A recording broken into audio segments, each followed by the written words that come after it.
Chegamos à lição 10 desse trimestre. Nesse trimestre estamos estudando como fazer amigos para Deus, a alegria de participar da sua missão.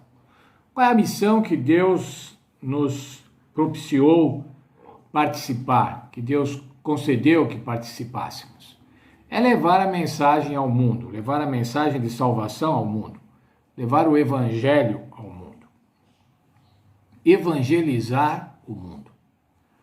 Só que, irmãos, essa é uma tarefa muito difícil.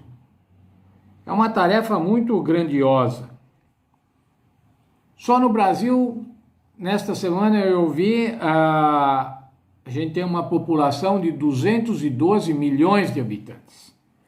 Como é que nós vamos evangelizar os 202 milhões de brasileiros? Como nós vamos evangelizar os 7 bilhões de habitantes desse mundo? É preciso ter estratégias operacionais, estratégias de ação. Além da ação do Espírito Santo, e a ação do Espírito Santo é determinante, nós devemos ter estratégias, estabelecer planos para fazer essa tarefa tão grandiosa. Devemos ter uma união de forças, não podemos estar divididos. Devemos ter união de forças, um objetivo único. Nossa lição diz que a união faz a força. E realmente, irmãos, a união faz a força. Quando estamos unidos, nós somos muito mais fortes do que quando estamos isolados ou sozinhos. Em grupo é sempre mais fácil cumprir e chegar nos objetivos. Por exemplo, o exercício físico. Se você quer correr, é muito melhor você correr quando você tem uma equipe, uns amigos que correm junto. Nós aqui na igreja do Itucuruvi temos alguns irmãos e irmãs que correm, e eles correm juntos, eles se ajudam. E dessa forma eles cumprem os seus objetivos de preparo físico.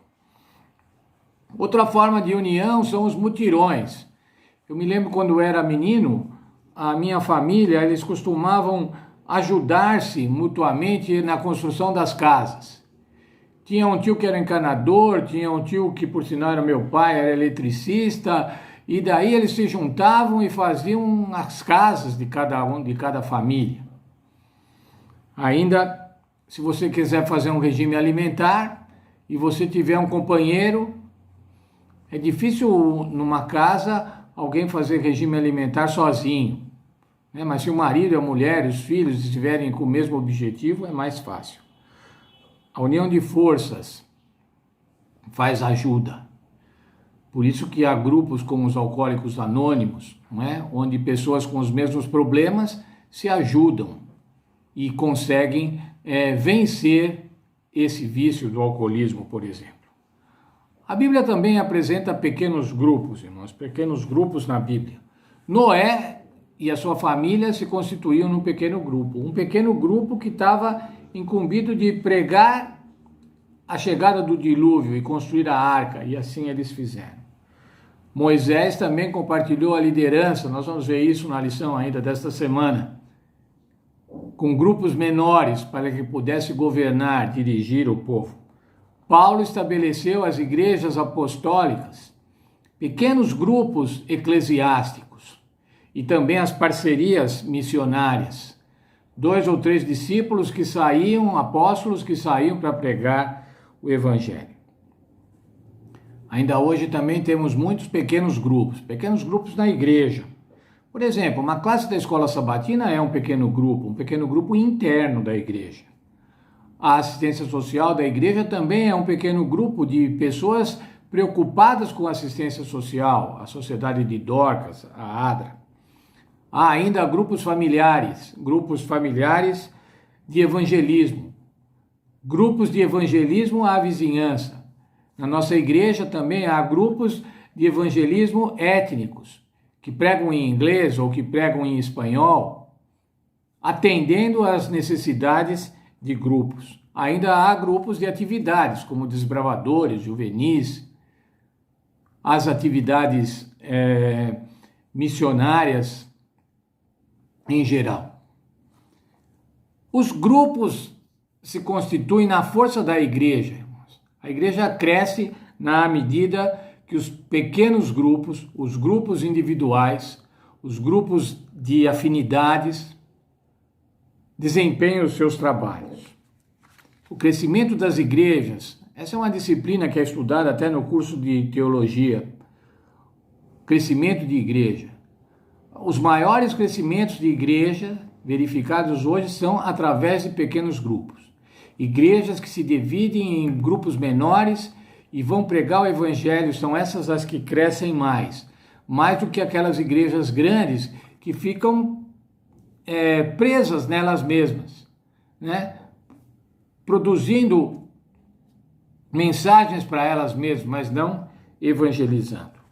Nosso verso ora, irmãos, diz da necessidade de termos obreiros, de termos grupos. Mateus 9, 37 e 38. Então se dirigiu aos seus discípulos, Jesus se dirigiu aos discípulos e disse: a seara na verdade é grande, mas os trabalhadores são poucos. Rogai, pois, ao Senhor da seara que mande trabalhadores para a sua seara. Qual é a seara, irmãos? Qual é a colheita que devemos fazer, que devemos participar? A seara é o mundo, irmãos. E devemos colher almas nesse mundo, colher seres humanos que aceitem o sacrifício do Senhor Jesus Cristo. Só que tem poucos obreiros. E nós devemos pedir a Deus que mande mais obreiros. Para que Ele mande mais obreiros, irmãos, um dos bons métodos é fazermos pequenos grupos. E pequenos grupos missionários, que vão buscar essas almas, não esperando que elas venham à igreja, mas vão buscar onde elas estão.